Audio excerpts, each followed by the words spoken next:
যদি আমার হৃদয় দুয়ার বন্ধ রহে গো কভু, দ্বার ভেঙে তুমি এসো মোর প্রাণে, ফিরিয়া যেও না প্রভু। যদি আমার হৃদয় দুয়ার বন্ধ রহে গো কভু,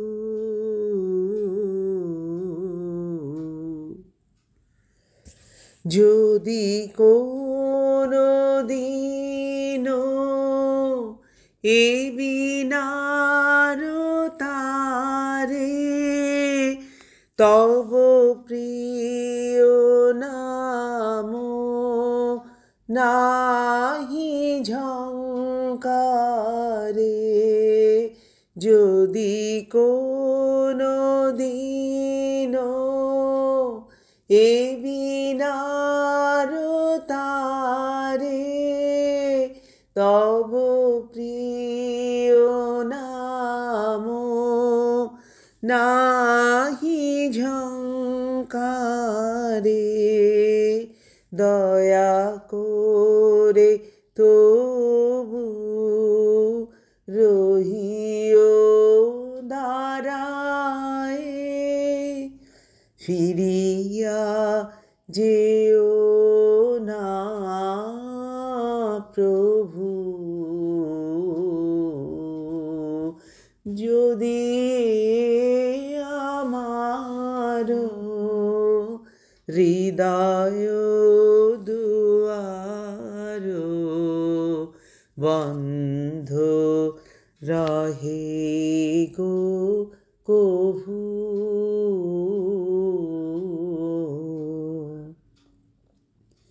যদি কোনো দিন তোমার আহ্বানে সুপ্তি আমার চেতনা না মানে, বজ্র বেদনে জাগায় আমারে, ফিরিয়া যেও না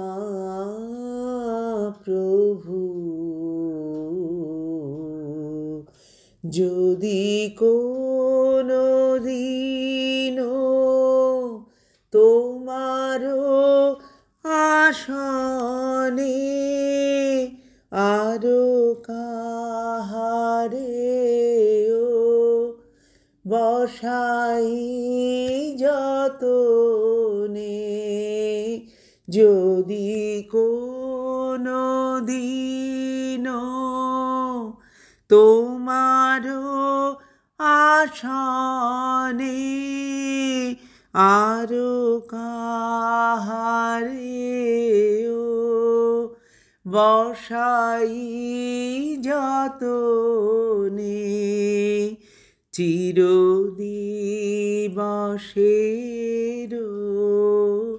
হে রাজায় আমার, ফিরিয়া যেও না প্রভু। যদি আমার হৃদয় দুয়ার বন্ধ রহে গো কভু,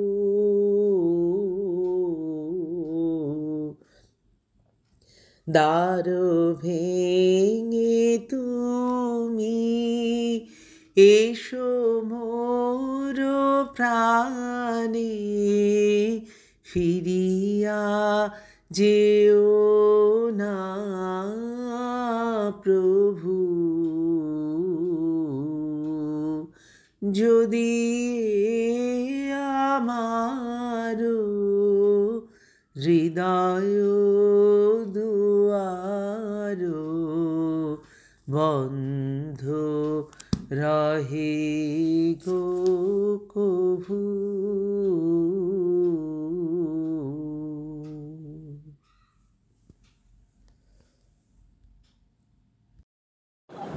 আমরা শ্রী অরবিন্দ সেবায়ের প্রতি প্রণাম জানিয়ে ঋষরা পাঠচক্র পরিচালিত ক্লাস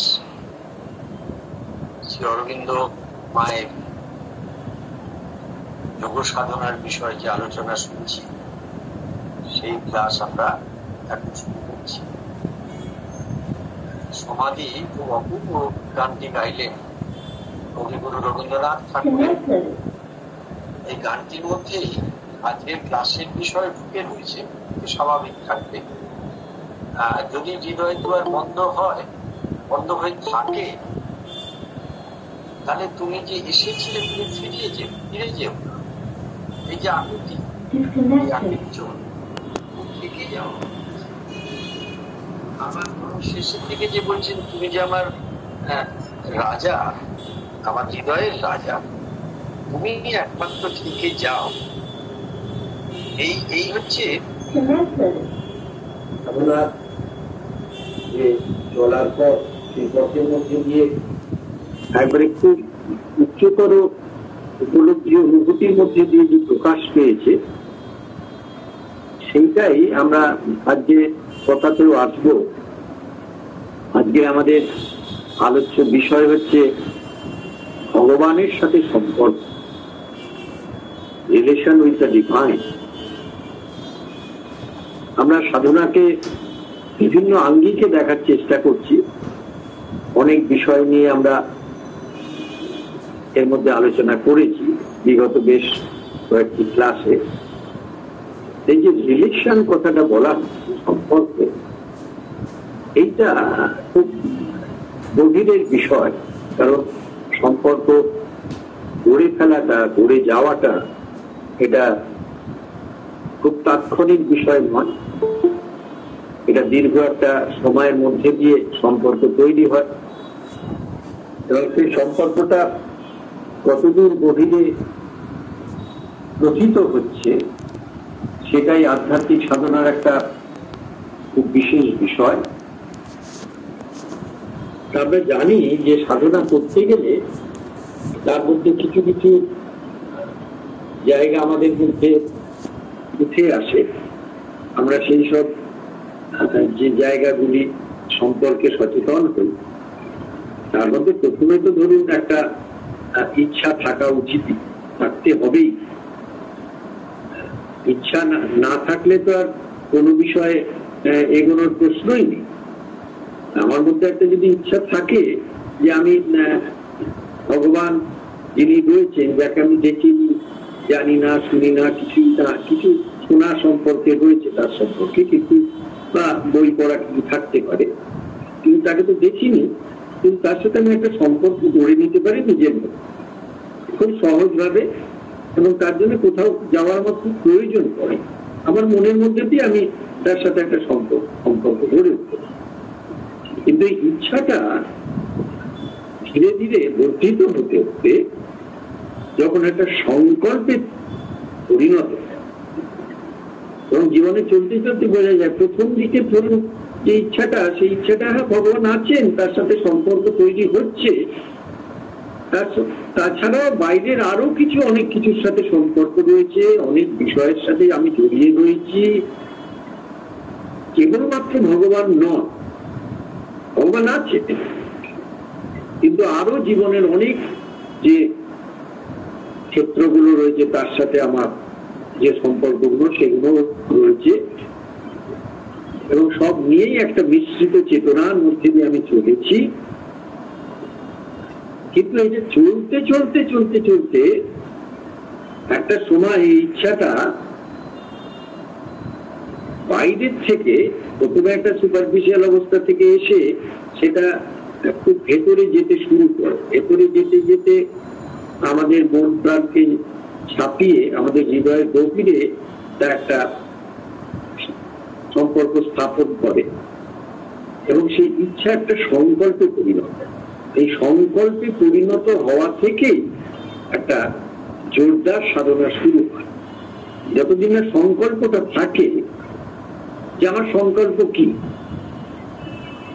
আমার সংকল্প যদি এইটা হয় যে একমাত্র ভগবানের সাথে আমি সম্পর্ক স্থাপন করব, ভগবানের আলোয় আমি সমস্ত কিছুর সাথে সম্পর্ক স্থাপন করব, কিন্তু সমস্ত কিছুর মধ্যে দিয়ে আমি অন্যরকম সব সম্পর্ক তৈরি করলাম আর একটা আংশিক বিষয় ভগবানের সাথে সম্পর্কের মধ্যে রইলাম, ওটা কিন্তু সংকল্প ঠিক হলো না। সংকল্প মানে একবারে 3 পয়েন্ট একটা জায়গা আমাদের মধ্যে তৈরি হয় এবং হচ্ছে, এ নিয়ে কোনো সন্দেহের অবকাশ নেই।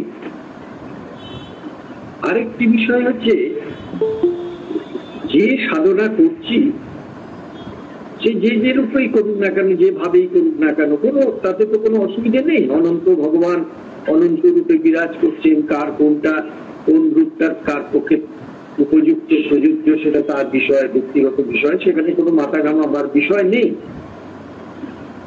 কিন্তু শ্রী অরবিন্দ শ্রীমায়ের সাধনা করতে গেলে তাদের যে পূর্ণযোগের সাধনার লক্ষ্য, সেই সম্পর্কে একটা সুস্পষ্ট ধারণা থাকা দরকার।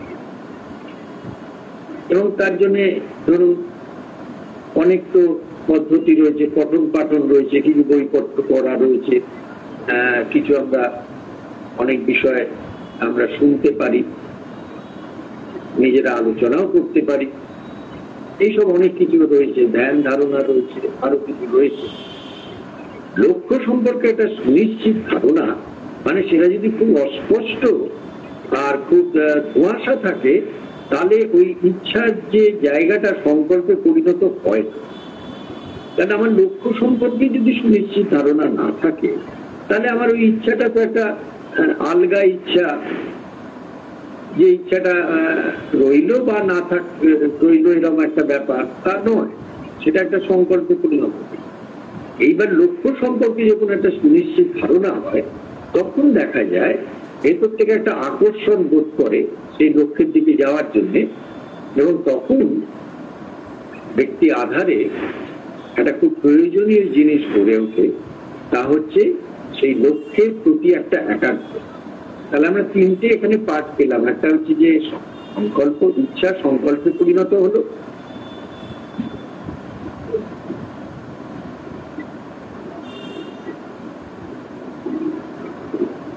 ইচ্ছা সংকল্পে পরিণত হলো, আর সেই সংকল্প থেকে লক্ষ্যের সম্পর্কে একটা আমাদের সুনিশ্চিত ধারণা তৈরি হলো, আর সুনিশ্চিত ধারণা থেকে আমাদের মধ্যে কি হয়ে যাবে,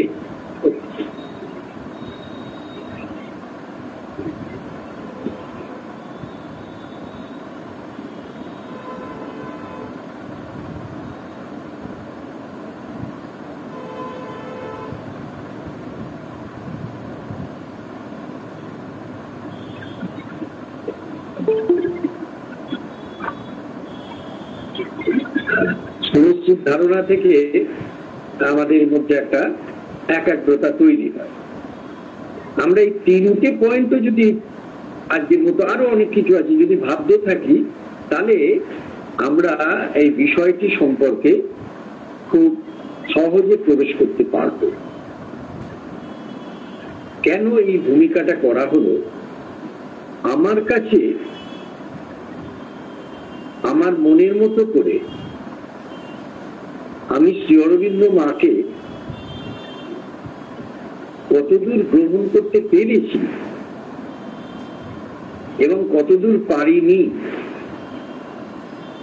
এবং কোন কোন বিষয়ের ব্যাপারে আমার বিশ্বাস রয়েছে আর কোন কোন বিষয়ের ব্যাপারে বিশ্বাস নেই, এই জায়গাগুলো আমার কাছে খুব পরিষ্কার। কারণ প্রথম যে কথাটা মা বলছেন, এই কথাটা শুনলে আমাদের মন সবটা গ্রহণ করে না। কারণ মনের মধ্যে তো অনেক রকম মিশ্রিত বিষয় আগে থেকে অভিজ্ঞতার দ্বারা সঞ্চিত হয়ে রয়েছে। প্রথম কথাটাই যে মা বলছেন, all is relative except the supreme. সবই আপেক্ষিক ভগবান ছাড়া। আপেক্ষিক মানে কি? রিলেটিভ বা আপেক্ষিক মানে কি? যেটা ক্ষণস্থায়ী, যেটা শাশ্বত নয়, যেটা পার্মানেন্ট নয়, যেটা টেম্পোরারি, আছে কিছুদিন বাদে পরিবর্তিত হতে পারে। এবারে অল কথাটা ক্যাপিটালে যে বলছেন, অল ইজ রিলেটিভ, অল মানে তো অল।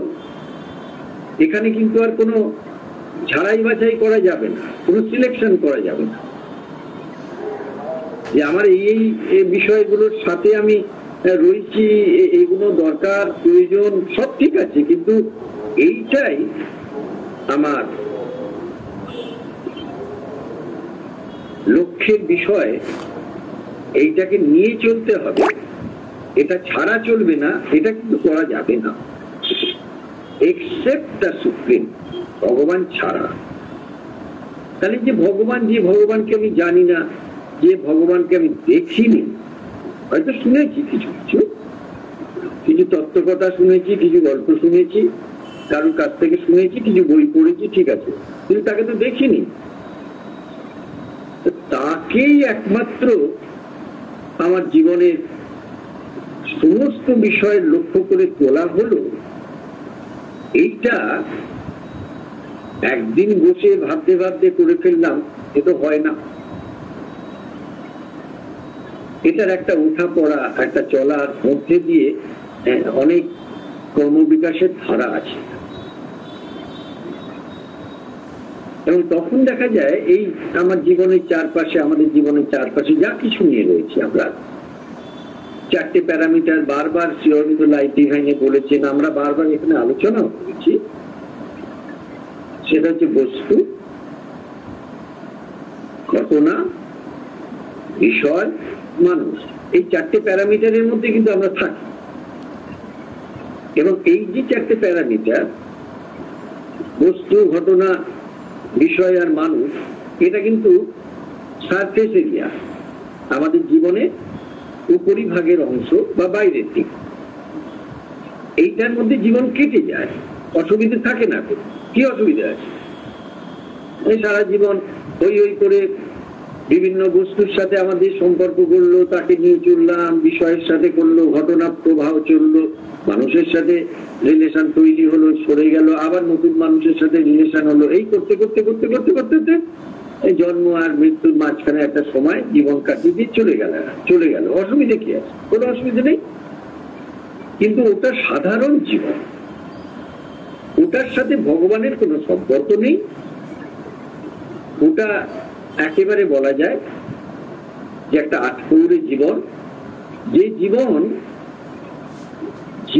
এবং জগৎ সম্পর্কে যথেষ্ট সচেতন বা জ্ঞান অর্জন না করে একটা প্রকৃতিতারিত একটা স্রোতের মধ্যে দিয়ে অতিবাহিত করে চলে গেল। এখানে যখন বলা হচ্ছে অল ইজ রিলেটিভ, তখন এই অলটা কিন্তু অল, সেখানে মানুষও হতে পারে রিলেটিভ, আপেক্ষিক, যার সাথে সম্পর্ক রয়েছে সেই সম্পর্কটাও পার্মানেন্ট না, শাশ্বত না ভেতরের দিক দিয়ে। কোনো বিষয় বা কোনো সাবজেক্ট রয়েছে, সেটা রিলেটিভ, সেটা শাশ্বত নয়, সেটা আপাতত এই বিষয়টা রয়েছে, পরবর্তীকালে পাল্টে যেতে পারে। কোনো ঘটনা পরম্পরা এখন এলো, পরে তার কোনো মূল্য থাকে না। আর আমাদের চারপাশে যা বস্তু সকল রয়েছে সেই সম্পর্কে আমরা জানি, এই সমস্ত গুলো ভ্যারিয়েবল, পরিবর্তিত হয়। তারপর মা যেটা বলছেন, এই সম্পর্কের গভীরে প্রবেশ করার জন্য আমি যে 3টে পয়েন্ট প্রথমে বলেছিলাম, থার্ড পয়েন্ট এবার কাজ করতেছে, অর্থাৎ কনসেন্ট্রেশন এবং একাগ্রতা। কনসেন্ট্রেশন ইজ দ্য কি অফ অল সিনসিয়ারিটি।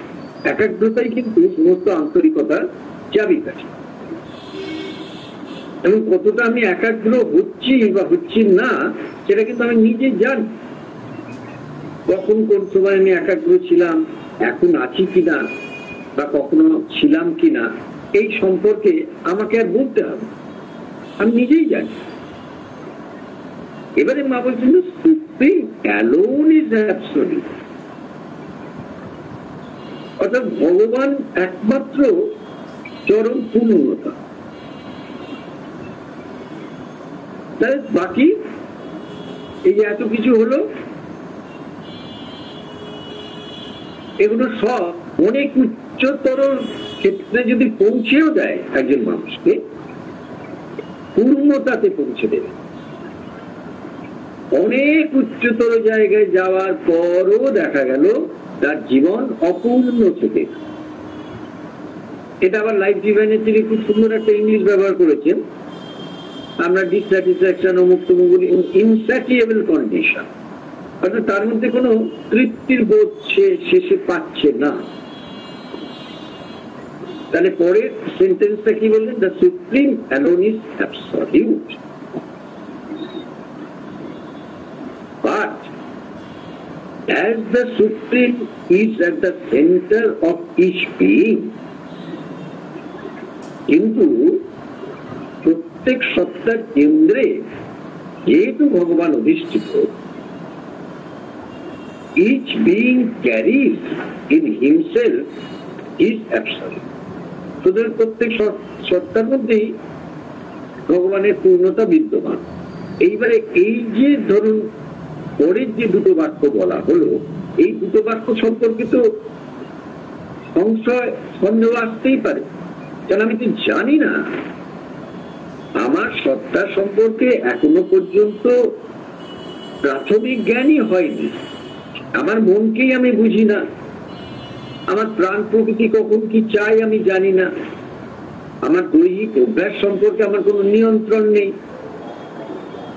আমার মধ্যে একটা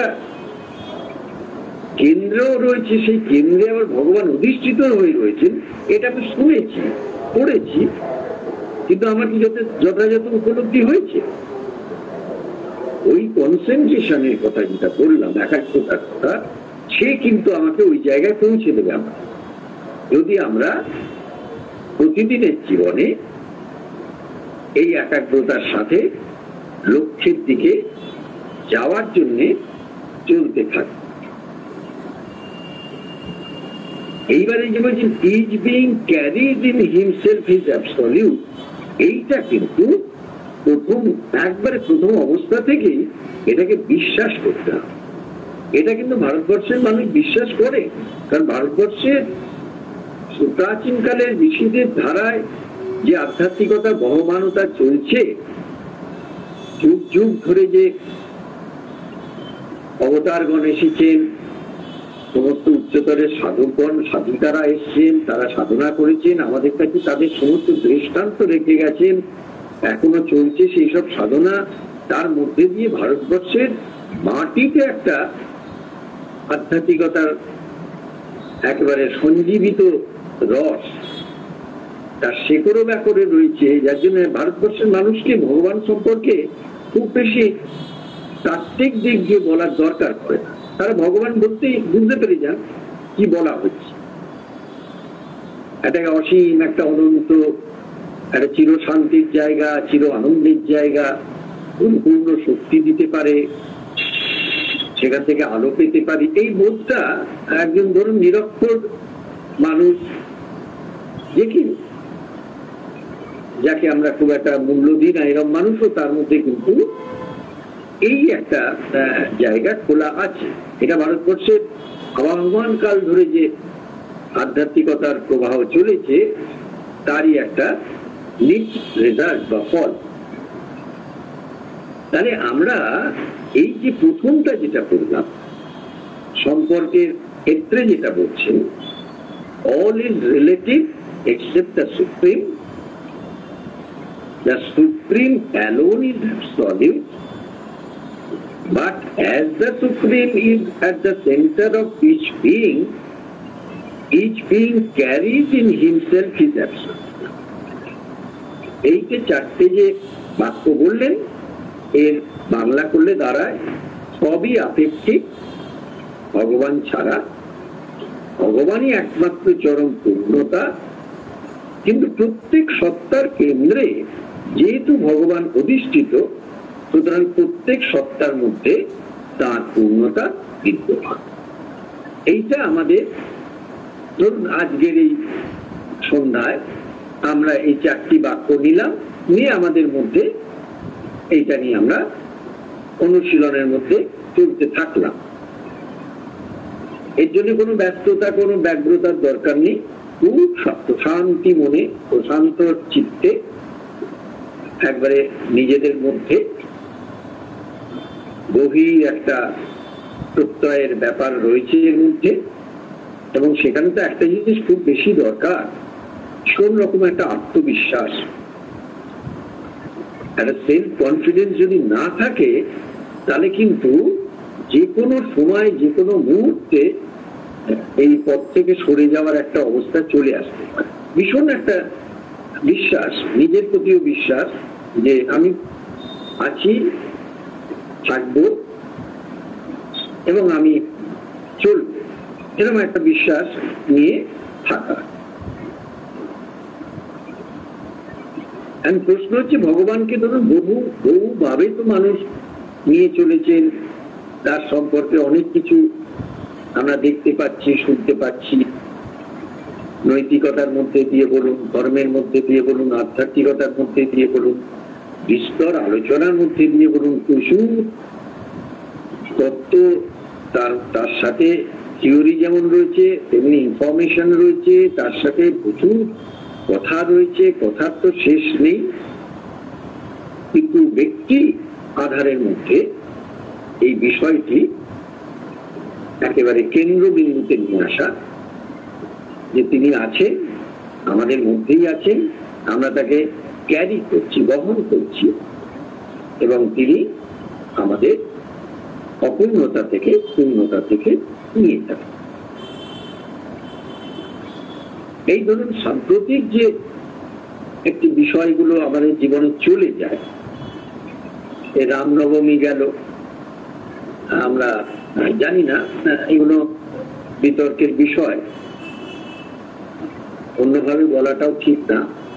আমরা আগে এইসব রামনবমী সম্পর্কে এতটা বেশি আমরা দেখিনি বা শুনিনি, কিন্তু ইদানিং কালে আমরা দেখতে পাচ্ছি এটা একটা বিস্তৃত ক্ষেত্রে একটা প্রসার লাভ করেছে। শুধু না, তার আঙ্গিকও আলাদা। এখন ধরুন শ্রীরামচন্দ্র সম্পর্কে আমাদের সাধারণের একটা ধারণা, আমরা যারা ছোটবেলায় রামায়ণ পড়েছি বা শুনেছি, শ্রীরামচন্দ্র অবতার ভগবান, এবং তিনি তার জীবনের সত্যকে কিভাবে প্রতিষ্ঠিত করেছেন সেই সম্পর্কে আমরা কিছু না কিছু সবাই জানি। এবং শ্রীরামচন্দ্র একবারে দেবদুর্লভ বলা যায়, কি সুন্দর তার রূপ, সেই সম্পর্কে আমরা জানি, সবই শুনেছি। কিন্তু ধরুন কিছু কিছু মানুষের হয়তো নিজেদের মধ্যে সেরকম জেগেছে ইচ্ছা যে তাকে নিয়ে মিছিল মিটিং করা বা সেই সম্পর্কে কোলাহলপূর্ণ একটা কোনো অবস্থায় মানুষের মধ্যে একটা সম্পর্ক তৈরি করার ব্যাপার। এতে কোনো আপত্তিও নেই, কোনো অসুবিধা নেই, মানুষ তো করতেই পারে, ধর্মের কারণে তো করতেই পারে। কিন্তু ভগবানের সাথে সম্পর্কের যে মূল বিষয়টি আমরা রিলেট করতে পারি কিভাবে, একটা যে ইনডিরেক্ট অ্যাপ্রোচে আমরা ভগবানের সাথে সম্পর্ক তৈরি করতে পারি, অর্থাৎ সেই ভগবানের সাথে আমার কোনো প্রত্যক্ষ সংযোগ হলো না, হবেও না, আমি বাইরে বাইরে সুপারফিশিয়ালি তাকে নিয়ে অনেক রকমের ভাব আন্দোলন, তাকে নিয়ে অনেক রকমের কোলাহলপূর্ণ যে ধর্মের বিষয়গুলো রয়েছে, ঢাকঢোল পিটিয়ে শঙ্খ বাজিয়ে তাকে নিয়ে অনেক কিছু আমরা করতে পারি। এটা হচ্ছে ইনডিরেক্ট অ্যাপ্রোচ। আর ডিরেক্ট অ্যাপ্রোচ যেটা, সেটা কিন্তু তার সাথে একটা একবারে সম্পর্ক তৈরি করে নেওয়া, যে প্রত্যক্ষ সম্পর্ক, প্রতিদিনের তার সাথে যেন দেখা হচ্ছে, সাক্ষাৎ হচ্ছে, কথা হচ্ছে, তিনি নির্দেশ দিচ্ছেন, তার নির্দেশে চলছি, এরকম একটা। এই যে রামনবমী গেল, তার যে পরিসরটা আমরা পেলাম, এবার শ্রীরামচন্দ্রের সাধনার একটি বিষয় আমরা এখানে একটু তুলছি, তাহলে এইখানে রিলেট করতে পারবো যে মূল সাধনাটা কোথায় রয়েছে। আমরা একটি শ্লোক আনছি এখানে, এবং সেই শ্লোকটি আমরা যদি একটুখানি আবার চিন্তা করি, তাহলে শ্রীরামচন্দ্রকে সত্যি করে কিভাবে সাধনা করতে হয় বা করা উচিত, বা একমাত্র এটা দিয়ে সাধনা করা যায়, সেইটা কিন্তু আমরা বুঝে নিতে পারি। কিন্তু কেউ যদি অন্যভাবেও করেন তাতে কোনো অসুবিধা নেই, সেখানে স্বাধীনতা আছে, গণতান্ত্রিক বিষয় তো রয়েছে। আমাদের ভারতবর্ষ গণতান্ত্রিক দেশ, এত বড় গণতন্ত্র তো পৃথিবীতে নেই। যে যার ভালো লাগে সেইভাবে করতে পারে। শ্রীরামচন্দ্র সম্পর্কে আমরা একটু শুনে নিই এই শ্লোকের মধ্যে দিয়ে, তাহলে বুঝতে পারবো এই শ্রী অরবিন্দ মা যা বলছেন কানেকশনটা কোথায় আমরা ধরতে পেরে যাব। বলছেন নান্না স্পৃহা রঘুপতে নদিয়ে সত্যং বদামি চ ভবানুখিলান্তরাত্মা ভক্তি প্রযচ্ছ রঘুপুঙ্গব নির্ভরাং মে কামাদি দোষরহিতাং মানসঞ্চ। এই হচ্ছে শ্রীরামচন্দ্রকে পাওয়ার, শ্রীরামচন্দ্রের সাথে সম্পর্ক স্থাপন করার ভারতবর্ষ এই শ্লোক আমাদের কাছে দিয়েছে। এখন আমি কোনটা করব আর একজন কোনটা করবে সেটা তাদের ব্যক্তিগত বিষয়। তাতে কি বলছেন? বলছেন, হে রঘুবীর, আমাকে শুদ্ধা ভক্তি দাও, নির্ভরতা দাও, আর আমার মনকে কামাদি দোষ শূন্য করে দাও। তুমি আমার ও অখিল লোকের অন্তরাত্মা, আমি সত্য বলছি, শুদ্ধা ভক্তি ছাড়া আমার হৃদয়ে আর কোনো বাসনা নেই। এই হচ্ছে ভারতবর্ষের অধ্যাত্ম সাধনার মূল বিষয়, প্রতিপাদ্য বিষয়। এইটাকে আমরা যদি অনুসরণ করি এবং অনুশীলনের মধ্যে নিয়ে যাই, তাহলে ভারতবর্ষ বলছেন তুমি শ্রীরামচন্দ্রকে এখনো প্রত্যক্ষ করতে পারো। আর তুমি যদি ভাগ করে নাও যে আমি 10,000 মানুষকে নিয়ে মিছিল করেছি, তোমার থেকে বেশি, তুমি তো মাত্র 9,000কে নিয়ে করেছো, সেটা বাইরে, সেটা চলতে পারে। সেটা যদি কেউ করে ঠিক আছে, অসুবিধা নেই। তো ভারতবর্ষের আধ্যাত্মিকতার মূল বিষয় হচ্ছে এই সম্পর্কটা গভীরের হৃদয় থেকে তার সাথে একটা যোগযুক্ত হওয়া। এই যোগটা যদি না হয় তাহলে সাধনাটা জীবনে থাকে না। এরপর মাঝে বলছেন 2 নম্বর পয়েন্টে, আফটার অল, যেমন কি সুন্দর, কত সহজ ভাবে বলেছে। অনেকে বলবে যে ইংলিশে বলেছেন, আরে ভাই যে কোনো ভাষাতেই তো সাধনা বলে, তার তো বাংলা অনুবাদ আছে। আরে ভাই তোমার ইচ্ছেটা আছে কিনা দেখো, এবং তুমি কোন ভগবানকে চাইছো, কেন চাইছো, কিভাবে চাইছো, কতটুকু চাইছো, সেটা নিজের মধ্যে খুঁজে দেখো। আর আগে থেকে মন্তব্য করতে যেও না। 2 নম্বর যে পয়েন্টটায় কি সুন্দর বলছেন মা, after all it is very simple, we have only to become what we are in the depths of our being. দেখুন, একবারে জলের মতো জলবৎ তরলং যেমন, তেমনি অঙ্কের মতো সহজ করে তিনি বুঝে দিলেন। কোনো বাইরে দৌড়ি, খোঁজাখুঁজি, মিছিল পিটিল, মাথা ফাটাফাটি, অস্ত্রের ঝঞ্ঝনানি, শোভাযাত্রা, কোনো কিছু তো বললেন না, নেই। শ্রী অরবিন্দ মায়ের পথে নেই। কারণ ওই যে কবিগুরু গানে বলে দিলেন, ওটা তো ভারতবর্ষের একবারে নির্যাস আধ্যাত্মিকতা, কোলাহল তো বাড়ানো। আরে কোলাহল করে যদি যত কোলাহল করা যাবে তত ভগবান সুদূরে চলে যাবে। ভগবান নীরবতায় একমাত্র উপস্থিতি তার জানা। কোনোদিন কোন কোলাহলের মধ্যে ভগবান তার উপস্থিতি জানাননি, জানাবেনও না। ভারতবর্ষ বলেই দিয়েছেন এ কথা, একবারে পুরাকালে বেদেই বলে দিয়েছেন। সর্বগং সর্বতো প্রাপ্য ধীরা যুক্ত জ্ঞানং সর্বমেবাবিশন্তি। দেখুন এই যে ধীরা কথাটা বলে দিয়েছে মাঝখানে, ধীরা মানে ধীর ব্যক্তি, যারা শান্তিতে থাকেন, ধীর ব্যক্তি যাদের মধ্যে ধৈর্য আছে, অধ্যাবসায় আছে, যারা যেটা করেন একাগ্রতার সাথে করেন, প্রচন্ড ভেতরে একটা শান্তির জায়গা রয়েছে, তারাই একমাত্র কিন্তু যুক্তাত্মানাং হতে পারে। অধীরা যে সে কখনোই হতে পারে না, হওয়া সম্ভবই না তাতে। তাহলে ধীর ব্যক্তি সবকিছুর মধ্যে দিয়ে এবং সমস্ত মানুষের মধ্যে দিয়ে প্রবেশ করে যুক্তাত্মানাং হন এবং সেখান থেকে তিনি প্রগাঢ় প্রশান্তিতে তিনি জীবনযাপন করেন। এই যে উপনিষদ বললেন, এইটা তো এইখানে তো পরিষ্কার বোঝা যায় যে এই চেঁচামেচি করে, দাপাদাপি করে বা প্রতিযোগিতা করে তো আর ভগবানকে পাওয়া যায় না। নিজের কিছু দম্ভের আস্ফলন হতে পারে, কিন্তু হয় না।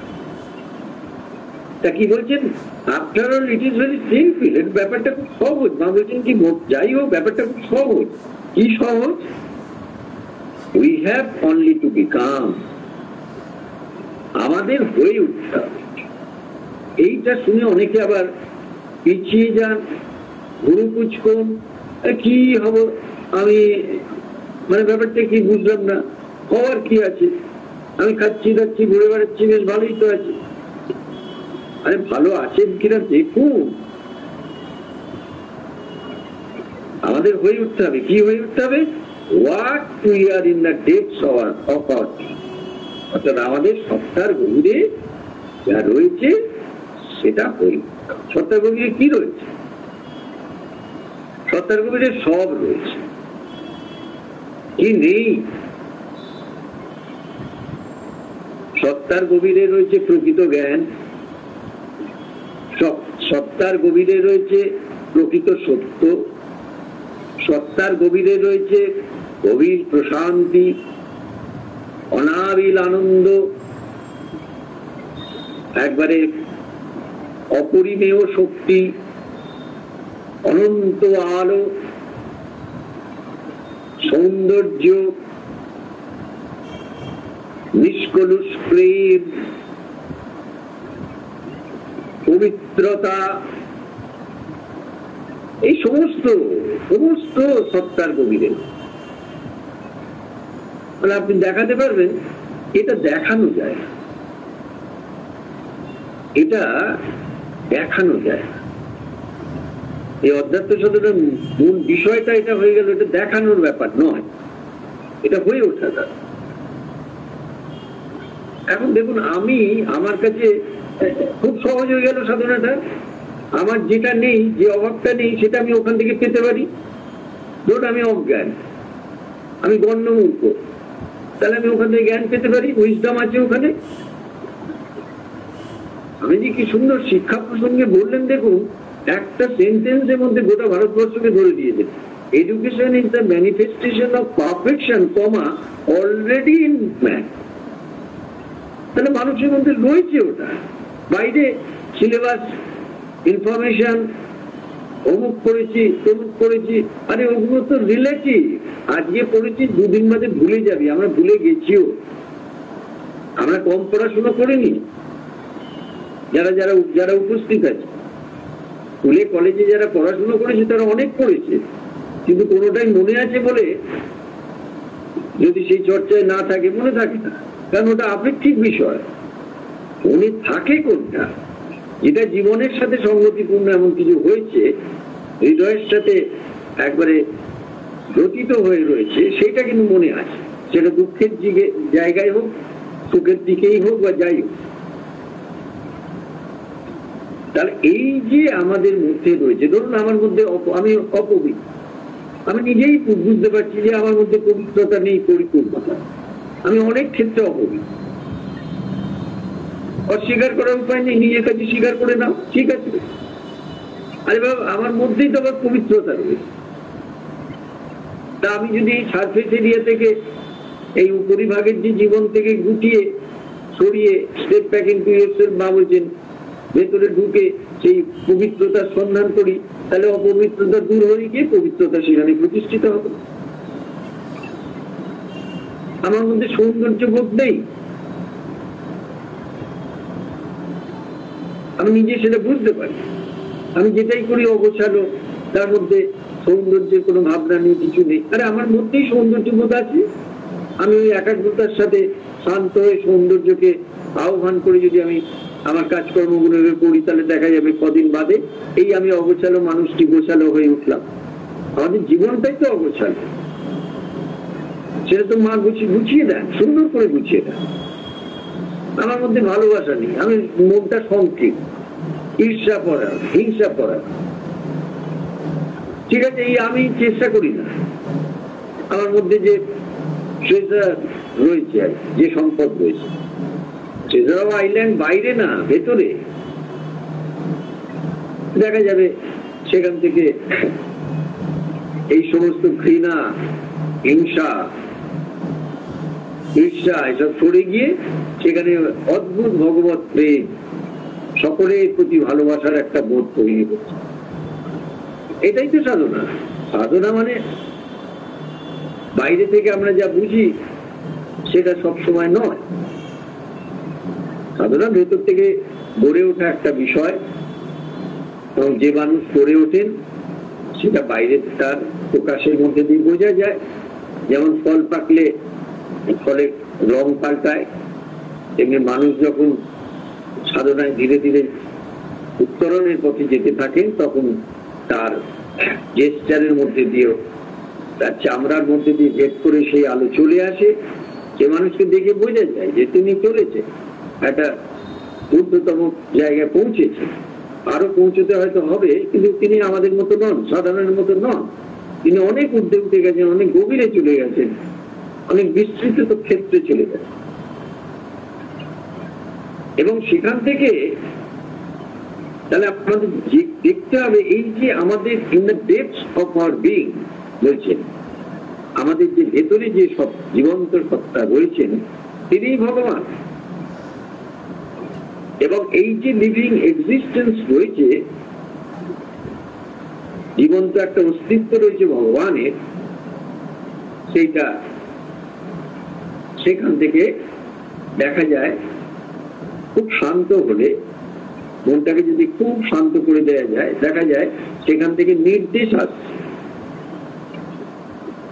যে এইটা করো, এখন এইটা করো না, এইভাবে চলো, এইভাবে চলো, চলো না, এইরকম সব ছোট ছোট নির্দেশ আসতে থাকে।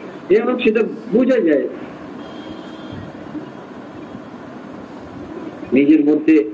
যদি গভীরে একটু তন্নিষ্ঠ সাধনার মধ্যে ডুব দেওয়া যায়, একটা তন্ময়তার মধ্যে বোঝা যায় যে হ্যাঁ সত্যি তো। এবং সেখানে একটা শান্তির বোধ আছে,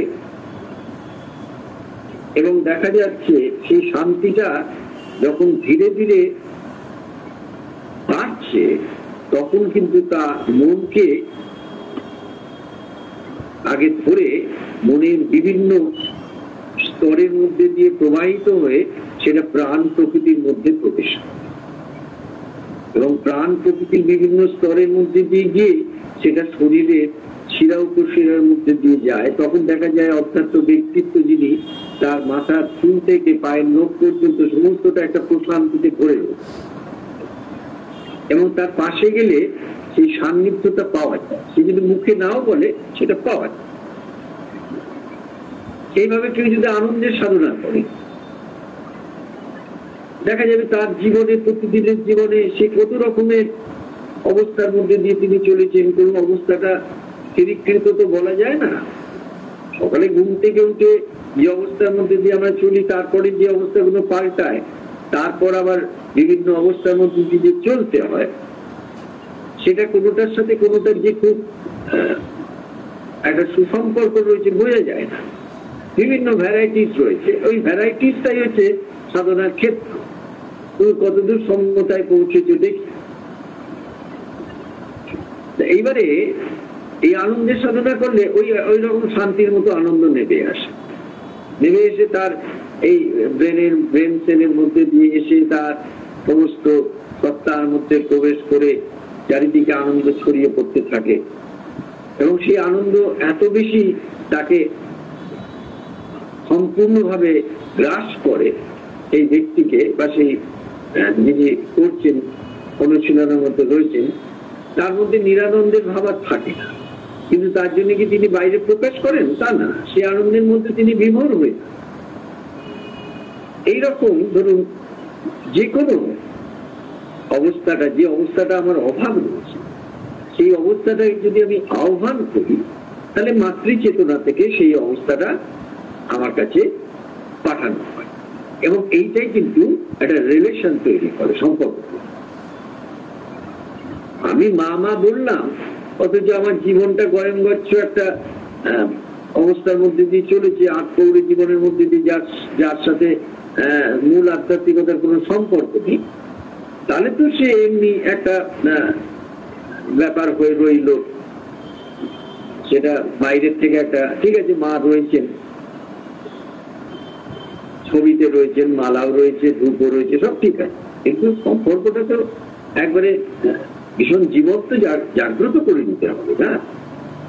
তাই জন্যই মা এই কথাটা বললেন, you have only to become. দাদা আমাদের হয়ে উঠতে হবে, মানে অনলি টু বিকাম মানে কি হবেই, এটাই সাধনা।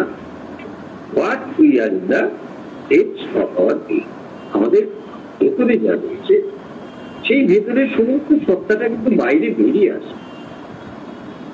আর দেখুন একবারে পরিষ্কার বলছেন যে এই যে বাইরের যে সত্তাটাকে আমরা এত বেশি নিজেদের প্রয়োজনীয় মনে করি, সেইটা কিন্তু দেখতে গেলে 1/3, সেটা একটা ক্ষুদ্র অবস্থা। আসল ভেতরে যেটা, সেটা কিন্তু 2/3 অবস্থায় রয়েছে, সেটাই আসল, যেটা আবরণের মধ্যে রয়েছে, আড়ালে রয়েছে। সেইটা যখন বেরিয়ে আসে, সেইটা তখন ওই হৃদয়ের গভীর থেকে এসে মনকে ধরে, মনকে ধরে প্রাণকে ধরে, শরীরের মধ্যে ছড়িয়ে পড়ে, সমস্ত সত্তার মধ্যে সে প্রসারিত হয়। তখন সেই ব্যক্তি সত্তা আস্তে আস্তে তার ক্রমবর্ধমান অবস্থায় ব্যক্তি সত্তার সমস্ত সীমাবদ্ধতাকে অতিক্রম করে সে একটা বিশ্ব সত্তায় রূপান্তরিত হয়। বিশ্ব সত্তা থেকে সে বিশ্বাসিত সত্তার উপলব্ধি করতে পারে। তোমারও অসীমে প্রাণ মনোলয় যত দূরে আমি ধাই, গান গাইছি, কিন্তু এই যে মন প্রাণকে তার সংকীর্ণ সীমা থেকে আমি ভাঙতে পারছি, তাই এত কষ্ট, এত যন্ত্রণা। এইটা আমাদের ওই রিলেশনটা তৈরি যদি জীবন্ত ভাবে করা যায়, লিভিং রিলেশন, তাহলে ওটা হই। এরপর 3 নম্বরে মা বলেছেন, খুব সুন্দর বলেছেন। দেখুন আমরা কত রকম ভাবে জীবনেতে চলি, কিন্তু আমরা ঠকে যাই।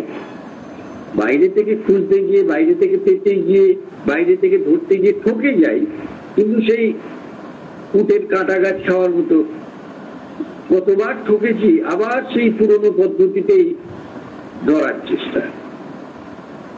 একে দিয়ে হলো না এত বছর ধরে, আচ্ছা একে আনা হলো, আচ্ছা একে দিয়ে হলো না, আর একজনকে আনা হলো। আরে কেউ বাইরে থেকে কারো জীবন পাল্টাতে পারে না, কোনোদিন পারে। আজ পর্যন্ত পৃথিবীতে দেখা যায়নি বাইরে থেকে কিছু সংগঠিত করে সমস্ত মানব চেতনাকে একটা উত্তরণের পথে নিয়ে যাবে, কখনোই যায় না। এখনো আজকের স্ট্যাটিস্টিক্স অনুযায়ী 44 মিলিয়ন মানুষ সারা পৃথিবীতে বিপিএল অর্থাৎ বিলো পভার্টি লাইনে আছে, দারিদ্র সীমার নিচে আছে। তারা একবেলা খেতে পায় কি পায়? কি করেছি আমরা এত বছর ধরে? এত আদর্শ, এত কিছু মহান আদর্শ বলে, একমাত্র সত্য বলে কিছুই হয়। অরবিন্দ মা এসছেন এসে বলছেন যে দেখো, ভারতবর্ষের আধ্যাত্মিকতা চিরন্তন সত্য, সেই আধ্যাত্মিকতা আধুনিক উপায় এমন একটা বিবর্তিত ধারায় প্রকৃতি তৈরি হয়েছে এখন, সেখানে চৈত্য সত্তাকে ধরে মাতৃ চেতনাকে আহ্বান করে প্রকৃতির মধ্যে সেটাকে পরিচালিত করে তার পুরনো যে ফর্ম, সেইখান থেকে তাকে নতুন একটা ফর্মে নিয়ে নিউ কনসাসনেস সেখানে তৈরি হয়ে যাবে। তখন এই যে পশু মানব থেকে আধুনিক মানব হলো, যে আধুনিক মানবের শেকড় পশু মানবের মধ্যেই রয়েছে, সেখান থেকে মানুষ একটা দেবত্বে উত্তীর্ণ হবে। এই তত্ত্বটা কে বিশ্বাস করলো কি মানলো না মানলো তাতে কিছু যায় আসে না, কারণ এটা ইনএভিটেবল, এটা বিবর্তনের দ্বারা হতে বাধ্য। আমি কি মানলাম কি মানলাম না, কোন ইন্টালেকচুয়াল কি বললেন তাতে কিছু যায় আসে না। জড় থেকে প্রাণ, প্রাণ থেকে মন, মন থেকে অতিমন, এটা হবেই, হতে হবেই। বাকি সুন্দর বলছেন দেখুন 3 নম্বরে, there is nothing more beautiful than to unite with the divine consciousness. তাহলে এত সৌন্দর্য, এত সুন্দর, এত কিছু দেখে অনেক সময় সত্যি কথা চোখ তো চলে যায়, শুধু না মনও তো মুগ্ধ হয়ে যায় বাইরের সৌন্দর্যকে দেখে। আমরা তো প্রকৃতির মধ্যে সৌন্দর্যকে দেখে মুগ্ধ হয়ে তাকিয়ে থাকি। ওই যখন কাঞ্চনজঙ্ঘার উপরে যখন ওই সূর্যের ওই লাল আভাটা ছড়িয়ে পড়ছে আলো, তখন তো মুগ্ধ হয়ে তাকিয়ে থাকি। বা কোনো বিস্তৃত সমুদ্রের ক্ষেত্রে তাকিয়ে থাকি, কি বিশাল, চিন্তা করা যায়। বা অরণ্যানীর মধ্যে দিয়ে যখন যাই, কত সুন্দর একটা অবস্থার মধ্যে দিয়ে যায়। কিন্তু কথা হচ্ছে এইগুলো কোনো অসুবিধে নেই, কিন্তু এই যদি ভেতরে চেতনার কোনো পরিবর্তন না করতে পারে, তাহলে এটা শুধু বাইরের একটা ভ্রমণ হয়ে থাকে। আমি সারা পৃথিবী ভ্রমণ করেছি, কিন্তু নিজের মধ্যে ভ্রমণ করা হলো না। সারা পৃথিবী আমি ভ্রমণ করে সেই আমি বড্ডালিকা প্রবাহের মধ্যে থোরবড়ি খাড়াবড়ি থোরের মধ্যেই রয়ে গেছি। আমি প্রতিবারই যাই, ঘুরে আছি, কিন্তু আমি মানুষটা পাল্টাচ্ছি। এটা তো সাধনা নয়। মানুষটা তো পাল্টাতে থাকবে ভেতরে ভেতরে, তার খোল নলছে পাল্টে যাবে, পাল্টাতে বাধ্য। এক্ষুনি মনে পড়লো যে গিরিশ ঘোষ তার শেষ জীবনে কাশী বাস করছিলেন, কাশীতে ছিলেন। এই বাগবাজারের বাড়ি থেকে সমস্ত তালা দিয়ে কাশীতে চলে গেলেন। তা কাশীতে তিনি আছেন। এবার বেলুর মঠ থেকে কি বেশ কিছু মহারাজ তারা প্রতিষ্ঠিত তখন সাধনায়, তারা এরকম কয়েকজন মিলে কাশী ভ্রমণে গেছেন, গিয়ে গিরিশ ঘোষের সাথে দেখা করেছেন। দেখা করে দেখছেন গিরিশ ঘোষ বসে আছেন, একবারে স্থিতপ্রজ্ঞ হয়ে বসে আছেন। কথায় কথায় বলছেন যে একজন অপবিত্র অসুরকে কি করে ঠাকুর একজন পবিত্র দেবতায় রূপান্তরিত করে, নিজের সম্পর্কে। এর থেকে এক্সাম্পল কি হতে পারে? নিজে বলছেন, অন্য কারোর কথা না, বলছেন একজন অপবিত্র অসুরকে ঠাকুর কি করে পবিত্র দেবতায় রূপান্তরিত করে। এই দেখুন, এই ট্রান্সফরমেশন কিন্তু হয়েছে পৃথিবীতে, একজন না, অনেকে হচ্ছে, অনেকে। আমরা তো বিল্বমঙ্গলের গল্প জানি, আমরা জগাই মাথায় জানি, আমরা অনেক কিছুই জানি, যেখান থেকে দেখেছি সেই মানুষ রত্নাকর থেকে কি করে বাল্মীকি হলেন। তা সেটা হয় কোথা থেকে? বাইরে থেকে হয় না, ভেতরের চেতনা খুলে যায়, সেখান থেকে ভেতরের সমস্ত অধ্যাত্ম সম্পদ বেরিয়ে আসে এবং সেই মানুষরা কল্যাণে পাল্টে। এই যে সৌন্দর্যের কথা বলছেন, এই সৌন্দর্য আমরা বাইরে থেকে যা দেখি, আমরা তো সাধারণত শারীরিক সৌন্দর্যের প্রতি আমাদের আকর্ষণ বেশি, কিন্তু এই সৌন্দর্য কিন্তু কোনো সীমার মধ্যে নেই। কি বলছেন? ভগবত চেতনার সাথে যুক্ত হওয়ার চেয়ে সুন্দরতর আর কিছু নেই। এবং ভগবত চেতনাটাকেই যদি আমি না জানি, তাহলে আর এই সৌন্দর্যের খোঁজ কি করব? তাহলে অন্বেষণটা তো প্রথমে আমার ভগবত চেতনা কোথায় আমার মধ্যে, আমাদের মধ্যে কোন জায়গা আছে দেখি। যখনই তার সাথে কানেকশনটা হলো তখন দেখা গেল আরে এত সুন্দর তুমি, এই সৌন্দর্যের তো সীমা পরিসীমা নেই। আমরা বাইরে থেকে যে সৌন্দর্যে মোহগ্রস্ত হয়ে পড়ি সে কিছু না। সেই সৌন্দর্যের মধ্যে দুদিন থাকলেই বোঝা যাবে তার মধ্যে কতটা কুৎসিত বিষয় রয়েছে, কিন্তু এর তো সৌন্দর্যের সীমা নেই। তারপর বলছেন one is sure to find what one seeks. কি বলছেন, কি সত্যি দেখুন, কি মানে বিজ্ঞান ভিত্তিক যুক্তির কথাবার্তা। কেউ যা অন্বেষণ করে তা সে নিশ্চয় পাবে। মানুষ চাইলে পায় না এটা হতেই পারে না, চায় না। এবং চাওয়াটা আন্তরিকতার সাথে যদি না হয় তাহলে পাবে না। আমি পরীক্ষায় বসবো, পড়াশোনা করবো না, আমি চাই পাস করতে, কিন্তু আমি কোনো প্র্যাকটিস করবো না, পড়াশোনা করবো না, ফাঁকিবাজি করবো না, আমি পাস করবো, হয় না। তারপর কি বলছেন, each one seeks it in all sincerity. এইখানেই তফাৎ হয়ে যায় সাধনা, সিনসিয়ারিটি তফাৎ।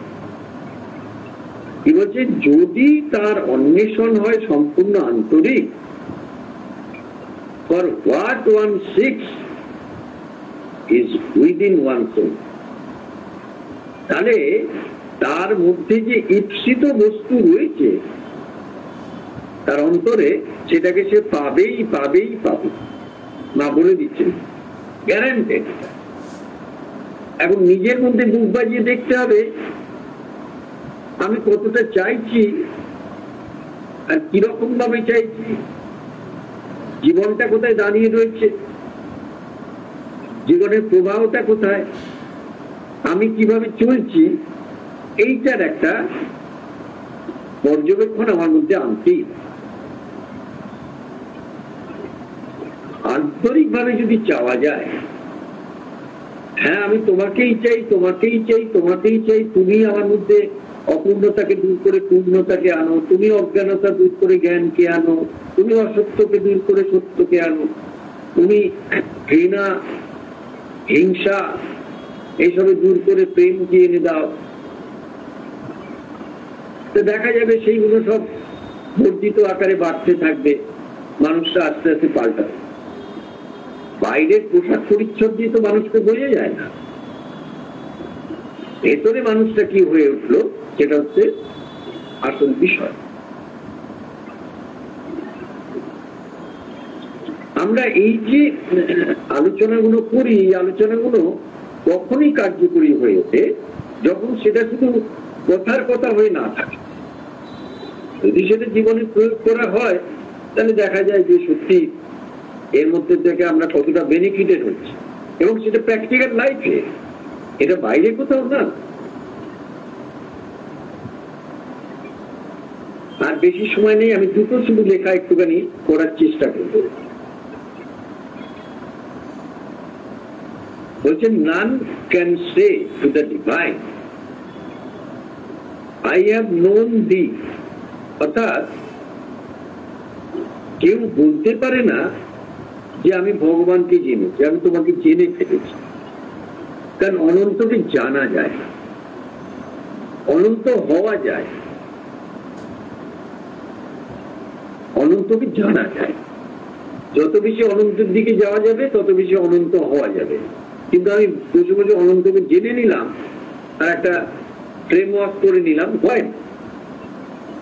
তা বলছি, and yet all carry him in themselves, and in the silence of their soul hear the echo of the divine's voice. দেখুন, এগুলো যদি বিশ্বাসও না করি, মা তো বলছেন, কি বলছেন, যদিও সকলেই তাকে বহন করে নিজেদের অন্তরে, সকলে মানে সকলেই, শুধু সাধক সাধিকা নয়, সারা পৃথিবীর যত মানুষ সকলেই তাকে বহন করছে, এবং তাদের আত্মার নৈশব্দে, এই কথাটা খুব দরকার, silence, in the silence of their soul, কোলাহলপূর্ণ ঢাকঢোল পেটানোতে নয়, in the silence of their soul, তাদের আত্মার নৈশব্দে দিব্য কণ্ঠস্বরের প্রতিধ্বনি শুনতে পায়, ভগবানের কথা শোনা যায়।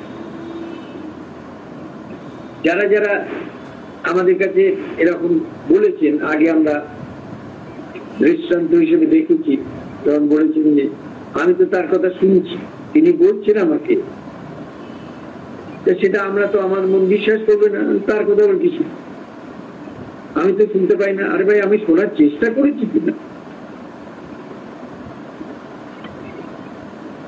সুতরাং প্র্যাকটিস প্র্যাকটিস প্র্যাকটিস, এছাড়া তো উপায় নেই। এই শোনার জন্য তো একটা অন্তঃকর্ণ রয়েছে, এই বহিঃকর্ণ দিয়ে সেটা হয় না,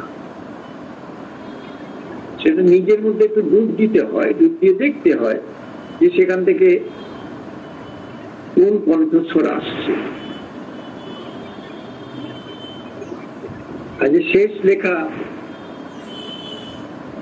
one can leave the divine even though unable to express the divine. এটা খুব জানার দরকার, বোঝার দরকার। ভগবানের মধ্যে কেউ বাস করতে পারে যদিও তাকে সে অভিব্যক্ত করতে অক্ষম, ভগবানকে ব্যক্ত করতে পারছে না, তাকে ব্যাখ্যা করতে পারছে না, কিন্তু সে তার মধ্যে বাস করছে, এটা হয়। One can realize and be the divine's infinity, though unable to define or explain the divine. কি বলছেন? ভগবানের যে অনন্ত, অর্থাৎ অনন্ত যে ভগবান, তাকে কেউ উপলব্ধি করতে পারে এবং তার মধ্যে সে হয়ে উঠতে পারে, যদিও তার সংজ্ঞা নির্ধারণ বা ব্যাখ্যা করতে সে অপারগ। সুতরাং ভগবানের সাথে সম্পর্ক তৈরি করার জন্য প্রথমেই আমাদের মধ্যে খুব গভীর প্রশান্তির সাথে, এবং প্রথমেই একটা কথা বলি, এটা আমার কথা, এটা আমার নিজের মনে হয়েছে বলে বলছি। দেখুন, নিজের প্রতি যদি বিশ্বাস এবং শ্রদ্ধা না থাকে, তাহলে তো ভগবান সামনে এসে দাঁড়ালেও তাকে দেখা যাবে না, বোঝা যাবে না, নেওয়া যাবে না। একবারে প্রথম কাজই হচ্ছে নিজের প্রতি বিশ্বাস এবং শ্রদ্ধা। হ্যাঁ, আমি পারবো, আমার মধ্যে বাধা বিঘ্ন আছে, আমি জানি, ত্রুটি আছে, দোষ আছে, সব আছে, আমি জানি। আমি ওদিকে তাকাচ্ছি না, আমি তাকাচ্ছি আমার মধ্যে যে আলোকিত অংশটা রয়েছে, এইটা প্রত্যেকের ভাবা, প্রত্যেকের মধ্যে সেই আলোকিত অংশ, এবং প্রত্যেকের মধ্যে একবারে গভীরের থেকে শ্রী অরবিন্দ মায়ের প্রতি একটা অসম্ভব রকমের ভালোবাসার টান রয়েছে। ওই টানের মধ্যে দিয়ে একবার যদি মনটাকে আর প্রাণটাকে ঢুকিয়ে দেওয়া যায়, তাহলে ঘুড়ির সুতো যেরকম টেনে নিয়ে ঘুড়ি চলে যায়, সেই রকম ভাবে কিন্তু ভেতরের টান শুরু হয়ে যাবে ভগবানের সাথে সম্পর্ক স্থাপন। তখনই মানুষটি সত্যি করে ভাগবতায় রূপান্তরিত হতে থাকেন, তার মধ্যে আধ্যাত্মিকতার বিকাশ করতে থাকে, তিনি অপূর্ণ থেকে পূর্ণতার মধ্যে যেতে থাকে।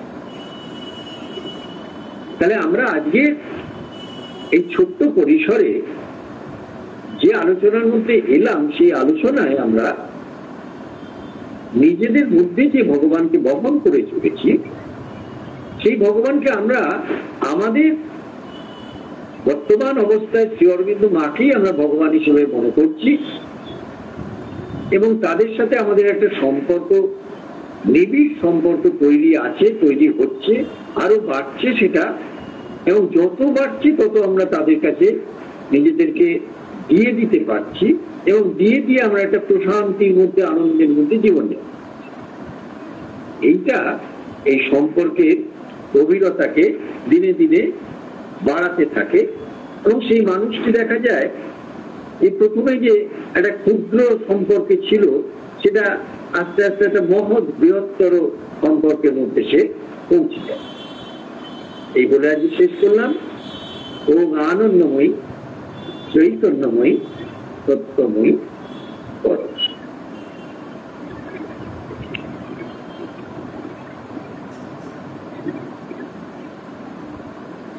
তাহলে আমরা এখানে আজকে এখানে ক্লাসটা শেষ করলাম এবং লিঙ্ক এখন ছেড়ে দিচ্ছি। হ্যাঁ, সন্দীপদা,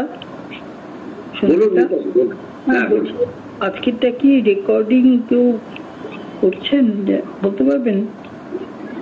এইটা রেকর্ডিং তো করা হয় আমাদের প্রসেনজিৎ করে, তাহলে অবশ্যই জানাবো, দিয়ে দেবো দিদি।